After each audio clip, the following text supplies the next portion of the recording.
Kembali lagi bersama kami di Jeng Finansial. Pada video kali ini kami akan membahas tentang sebenarnya apa yang terjadi pada IHSG akhir-akhir ini. Kita melihat bahwa tampaknya terjadi penurunan ataupun tren penurunan pada IHSG belakangan ini. Jadi pada video kali ini kami akan membahas tuntas tentang apa yang terjadi saat ini. Dan sebelumnya jangan lupa untuk subscribe channel kami dan like video ini. Terima kasih. Kita mulai saja. Kita melihat bahwa belakangan ini ataupun 4 hari berturut-turut IHSG mengalami penurunan ataupun berwarna merah pada akhir-akhir ini. Sebenarnya kita lihat bahwa banyak sekali saham-saham di IHSG sendiri terjadi penurunan hingga beberapa persen, terutama pada saham BBCA, SII, dan yang lain sebagainya. Dan mungkin Anda bertanya, apa sebenarnya yang terjadi pada IHSG saat ini? Kalau boleh dibilang, banyak yang mengatakan bahwa IHSG tidak berpengaruh pada ekonomi Indonesia. Tapi menurut kami, bahwa IHSG itu sendiri mencerminkan bahwa seberapa tingkat kepercayaan dari investor itu untuk berinvestasi di saham-saham di perusahaan di Indonesia. Jadi jika perusahaan itu kinerjanya buruk, otomatis para investor tentu akan memilih untuk tidak berinvestasi pada perusahaan tersebut. Dan secara tidak langsung, jika kinerja dari perusahaan itu buruk ataupun emiten itu buruk, itu tentunya berpengaruh pada ekonomi dari negara tersebut. Jadi kalau boleh dibilang sebenarnya ekonomi itu berpengaruh kepada IHSG. Selain itu, kalau boleh dibilang sebenarnya sentimennya itu bukan dari nasional saja, namun dari internasional. Kita melihat banyak sekali negara-negara di dunia ini yang sedang berjuang melawan COVID-19. Namun itu bukanlah hal yang paling ditakutkan saat ini. Jika Anda melihat dari data inflasi atau data jumlah uang yang beredar, serta ekonomi yang dikatakan sudah mengalami pemulihan, pada kenyataannya harga saham yang ada saat ini tidak relevan dengan pemulihan ekonomi yang ada. Kita melihat bahwa kinerja dari perusahaan-perusahaan yang boleh dibilang seperti saham blue chip dan yang lain sebagainya itu sebenarnya tidak relevan, karena kalau boleh dibilang itu sahamnya itu sudah mulai mendekati ketika sebelum krisis. Namun saat ini perusahaan mungkin kehilangan sebagian dari pendapatannya atau mungkin 60%, 40%, dan 30%. Namun harga saham sudah mulai mendekati harga normal. Dan itu sangatlah tidak wajar. Selain itu, bukan hal itu saja yang akan kita bahas saat ini. Kami juga akan membahas tentang obligasi. Kita tahu bahwa saat ini obligasi di Amerika Serikat sendiri saat itu mengalami tren peningkatan tertinggi. Jadi kalau boleh dibilang, jika Anda itu berinvestasi di saham hanya untuk mendapatkan dividen untuk jangka panjang, nah kita melihat bahwa banyak sekali miliarder di dunia ataupun orang kaya di dunia itu berinvestasi di saham pada perusahaan yang bagus, dan mereka tentunya mengharapkan dividen untuk jangka panjang. Dan mereka melihat berapa persen dari modal yang mereka tanamkan dan berapa persen dividen yang mereka dapatkan. Namun kita tahu sendiri bahwa ekonomi saat ini sedang tidak stabil ataupun boleh dibilang sedang kacau. Dan kalau dibilang dividennya itu, bahkan kalau boleh dibilang sudah mendapatkan dividen aja itu sudah boleh dibilang keberuntungan. Jadi banyak juga perusahaan yang tidak mau membagikan dividen karena dengan alasan untuk menjaga kestabilan keuangan. Dan selain itu kita melihat bahwa obligasi sendiri tampaknya lebih menjanjikan kalau untuk jangka panjang, karena persenannya itu saat itu lebih tinggi daripada saham, daripada dividennya itu sendiri. Jadi untuk investor jangka panjang saat ini sangatlah khawatir dengan keadaan pasar modal. Kebanyakan investor saat ini sedang cemas dengan keadaan ekonomi dunia saat ini. Selain itu kita boleh dibilang kalau kita lihat itu emas juga mengalami penurunan.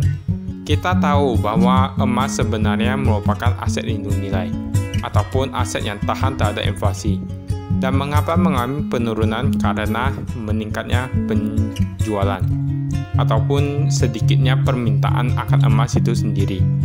Mengapa ketika ekonomi itu pulih, bukankah seharusnya harga emas itu boleh dibilang stabil? Ya, sebenarnya kita lihat bahwa saat ini katanya ekonomi kan sudah mulai pulih, dan kita melihat bahwa emas mengalami tren penurunan. Itu karena harga di saat boleh dibilang kira-kira di pertengahan tahun 2020 itu ataupun di akhir tahun 2020, tentunya harga emas itu melonjak hingga begitu tinggi dan tentunya akan tetap mengalami koreksi. Dan ketika semua orang melihat bahwa kemungkinan pasar saham bisa jatuh ataupun obligasi tampaknya lebih menguntungkan, serta harga emas yang begitu tajam penurunannya, tentunya semua orang akan mulai berlomba-lomba untuk menjual emas, dan mereka akan mulai untuk mengalihkan modal mereka kepada saham, obligasi, dan yang lain sebagainya, ataupun mereka lebih memilih untuk menyimpannya dalam bentuk uang tunai ataupun cash, karena untuk berjaga-jaga terhadap kejatuhan yang mungkin akan terjadi. Kita melihat bahwa sebenarnya boleh dibilang kalau emas itu kemungkinan semua orang masih akan menunggu. Kami melihat bahwa emas itu sendiri akan mencapai titik tertentu dan kemudian akan naik kembali. Karena jika ekonomi itu masih belum pulih, permintaan emas akan meningkat kembali. Nah, kami melihat bahwa saat ini masih belum cukup baik untuk membeli emas, namun kita masih dapat menunggu untuk membeli di saat yang tepat. Untuk obligasi sendiri, mungkin semua orang terheran-heran. Kita melihat bahwa yield obligasi dari Amerika sendiri mengalami penurunan akhir-akhir ini.